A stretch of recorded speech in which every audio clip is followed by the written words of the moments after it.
धाकड़ खबर, बेखौफजुमा बेबाक अंदाज। धाकड़ खबर के न्यूज रूम से मैं आपके साथ हूं अकरम रईस खान। 2011-2012 से भारत में न्यूज चैनल्स पर डिबेट्स का ड्रामा शुरू हुआ, जिसमें भोपू मीडिया और उसके दलाल चाटुकार दंगाई पत्रकार किसी ना किसी मुद्दे पर रोजाना शाम को 4 गुर्गे मुर्गे बैठाकर अपनी दुकान सजा के बैठ जाते हैं और एक धारणा और एक नैरेटिव बनाने की कोशिश करते हैं कि भाई साहब, अगर यहां पर बहस हो गई, अगर यहां पर डिबेट हो गया तो आपकी समस्या का, आपके मुद्दे का समाधान हो जाएगा। लेकिन कुछ ही दिन में तमाम टाइम फीस हो गया। अब लोग उन डिबेट्स को देखना तक पसंद नहीं करते हैं। उसके बाद जमाना आया ट्विटर का। जी हां, ट्विटर पर ट्रेंड कराइए, अपनी समस्या, अपने मुद्दे का समाधान पाइए। लोग अपने मुद्दे और अपनी समस्या को लेकर ट्विटर पर ट्रेंड कराने लगे। लेकिन अब ट्रेंड कराने से भी कुछ नहीं होता है। अब एंट्री हो गई है फिल्म की। जी हां, आपको बॉलीवुड फिल्म बनानी पड़ेगी। अपनी समस्या, अपने मुद्दे का अगर कोई समाधान कराना है, लोगों के सामने अगर उसको लाना है, तो ना तो अब डिबेट कराने की जरूरत है, ना ट्विटर ट्रेंड कराने की जरूरत है। अब आपको बनवानी होगी फिल्म। ये बात इसलिए कही जा रही है क्योंकि प्रधानमंत्री नरेंद्र मोदी ने द कश्मीर फाइल्स फिल्म का जिक्र करते हुए कहा कि इस फिल्म के सामने आने के बाद सच्चाई सामने आ गई है। अब फिल्म के आने के बाद देश के सामने जब सच्चाई आ गई है तो फिर और भी फिल्में बननी चाहिए और भी सच्चाई देश के सामने आनी चाहिए। बात सिर्फ इमरजेंसी को लेकर क्यों की जा रही है? आप जानते हैं आजकल एक नैरेटिव बनाने की कोशिश की जा रही है कि अब इमरजेंसी पर फिल्म बननी चाहिए। इंदिरा गांधी ने कैसे इमरजेंसी लगा दी थी, लेकिन लखीमपुर खीरी की कोई बात नहीं कर रहा है। अखिलेश यादव ने लखीमपुर खीरी का मुद्दा उठाते हुए पूरी मोदी सरकार को घेरने की कोशिश की है, लेकिन उनसे भी बड़ा हमला किया है छत्तीसगढ़ के मुख्यमंत्री भूपेश बघेल ने। भूपेश बघेल ने कहा, अरे किस मुंह से आधा सच दिखा रहे हो फिल्म के अंदर, और आपकी फिल्म तो आप पर ही सवाल खड़े कर रही है। तो भूपेश बघेल क्या कहना चाह रहे हैं, विस्तार से आपके सामने उन्हीं की बोलती हुई तस्वीरों की जबानी रखूंगा। लेकिन उससे पहले बात कर लेते हैं वीजा मंत्री गिरिराज सिंह। जी हां, वीजा मंत्री इसलिए कहा जाता है गिरिराज सिंह को क्योंकि वह हर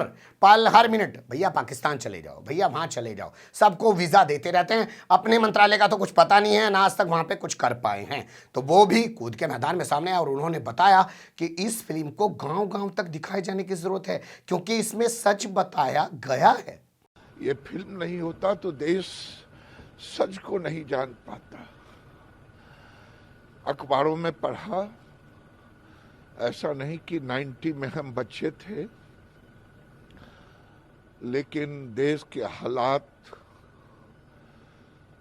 कश्मीर में जो हुआ है और देश में जिस ढंग से कट्टरपंथियों का कई इशू, चाहे हिजाब को लेकर के हो, मैं तो कहता हूं कि जिन्होंने बनाया इसे गांव-गांव में दिखाना चाहिए। सुन लिया आपने गिरिराज सिंह को। अब इसके बाद आपके सामने मैं जो वीडियो रखने जा रहा हूं वो है भूपेश बघेल का। भूपेश बघेल छत्तीसगढ़ के मुख्यमंत्री हैं। उन्होंने कहा किस मुंह से बात कर रहे हैं भारतीय जनता पार्टी के लोग कि द कश्मीर फाइल से सच सामने आएगा। सच तो ये सामने आया है कि जो इनका गवर्नर वहां पे था जगमोहन, और जो सरकार केंद्र में इनके समर्थन से चल रही थी राजा वीपी सिंह की, विश्वनाथ प्रताप सिंह की, जिन्होंने मंडल कमंडल की राजनीति को खूब हवा दी है, उन्हीं के रहते हुए कश्मीरी पंडितों का कत्ल हुआ और वहां उन्हें रोकने की कोशिश नहीं की गई। ये इस फिल्म में बताया गया है। तो आधा सच क्यों दिखा रहे हैं और आधे सच पर क्यों बात कर रहे हैं, ये कहा है भूपेश बघेल ने। लेकिन इस पिक्चर में एक राजनीतिक संदेश देने की कोशिश की गई। जो कश्मीरी पंडित हैं उसका विस्थापन हुआ। ये वो दौर है जो 1990 का, जिसमें बीपी सिंह जी प्रधानमंत्री थे और भारतीय जनता पार्टी के नेता अटल बिहारी वाजपेयी जी और लाल कृष्ण आडवाणी का उस समय वो नेतृत्व कर रहा था। भारतीय जनता पार्टी पूरे समर्थन में था।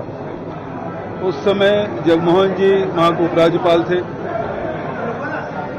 कश्मीरी पंडितों को रोकने का प्रयास नहीं किया गया, बल्कि कश्मीरी पंडितों को जाने के लिए उन्होंने कहा।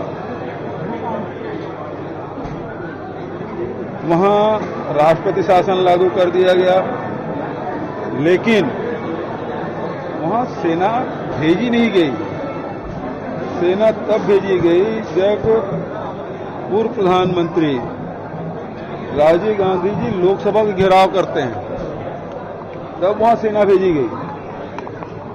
और आज भी कश्मीरी पंडित की समस्या वही है। 370 हटा दिए गए, लेकिन न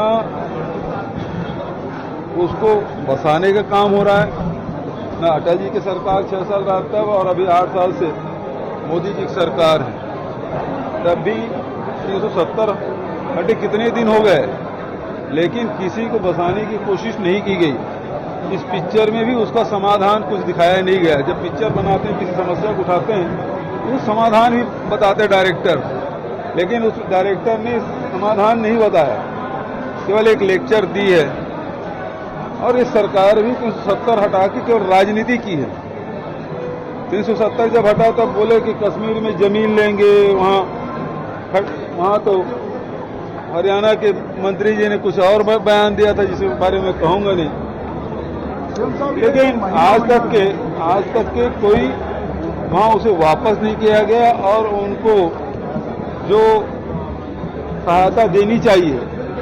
सुन लिया आपने भूपेश बघेल को, यानी वो फिल्म देखने के बाद अपना रिएक्शन दे रहे हैं। अभी तक इस फिल्म को लेकर विपक्ष के नेता कोई रिएक्शन नहीं दे रहे थे, लेकिन जैसा कि भारतीय जनता पार्टी के नेताओं ने और खुद प्रधानमंत्री नरेंद्र मोदी, भाई कपिल शर्मा ने अपने यहाँ पे फिल्म का प्रमोशन पड़े ही ना किया हो, लेकिन प्रधानमंत्री नरेंद्र मोदी खुद फिल्म का प्रमोशन कर रहे हैं। ऐसा प्रधानमंत्री आपको कहीं मिलेगा जो फिल्मों का प्रमोशन करता हो, या ऐसी फिल्म कहीं बनेगी जिसका प्रमोशन नरेंद्र मोदी जैसा 56 इंच का सीना रखने वाला प्रधानमंत्री करता हो? क्या दुनिया में कहीं आपने देखा है? फिल्में बनती हैं, मनोरंजन के लिए बनती हैं, और फिल्में वाले जो लोग होते हैं शुरू में डिस्क्लेमर लगा देते हैं, इस फिल्म के सभी पात्र काल्पनिक हैं, इनका किसी घटना से, किसी पात्र से कोई लेना देना नहीं है, और अगर इत्तेफाक हुआ, संयोग हुआ, तो उसके लिए हम जिम्मेदार नहीं हैं। लिखे ना फिल्म के अंदर वो पहले ही कि हम इस फिल्म में जो चीज़ें दिखा रहे हैं, जो चीज़ें बता रहे हैं, वो सच है। वो डिस्क्लेमर लगाया क्यों जाता है? खैर छोड़िए, अब प्रधानमंत्री ने बात कर दी है तो उसके बाद बात तो दूर तलक ही जाएगी। अब बात करते हैं टेनी पहलवान की, जिन्हें आप अजय कुमार मिश्रा कह सकते हैं, देश के गृह राज्य मंत्री हैं। जब तक उनके बेटे को जमानत नहीं मिली तब तक तो वो कैमरे के सामने नहीं आ रहे थे, लेकिन जब उनके बेटे को जमानत मिल गई और भारतीय जनता पार्टी को उत्तर प्रदेश में कामयाबी मिल गई, तो उनका भी सीना 56 इंच का हो गया। वो भी रोजाना आकर बयान दे रहे हैं। उन्होंने कहा कि ऐसी फिल्में बननी चाहिए, साहित्य से तुलना की है फिल्मों की, उन्हीं की ज़बानी सुननी चाहिए। देखिए, फिल्म जो है वो जैसे साहित्य की रचना होती है, फिल्म भी अभिव्यक्ति का एक सशक्त माध्यम है, और उसके माध्यम से कुछ लोगों ने कुछ इस तरह से दिखाया है, जिसका जो वहाँ के लोग थे जिन्होंने सबको भोगा था, उन्होंने, कुछ लोगों ने उसकी पुष्टि भी की है। तो इस तरह से इतिहास का जो दुरुपयोग हुआ, लोगों ने सही इतिहास नहीं दिखाया, इतिहास का पुनर्लेखन हो, ये आवश्यक है। भारत की बहुत सारी ऐसी गौरव गर्ममयी चीज़ें हैं जिनको छुपाया गया है।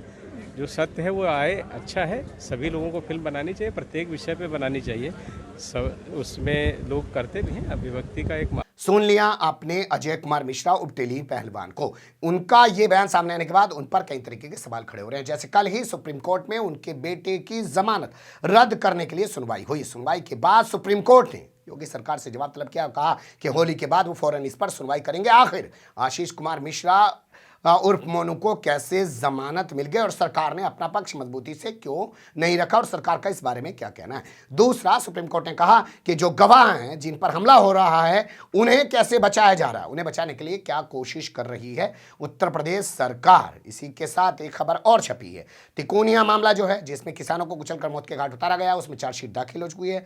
चार्जशीट दाखिल हुई थी 3 या 4 जनवरी को। उसके बाद इसमें चार्ज फ्रेम होना है। चार्ज फ्रेम आप जानते हैं, चार्जशीट दाखिल होने के बाद अदालत जो सबसे पहले बैठती है वो चार्ज फ्रेम करती है।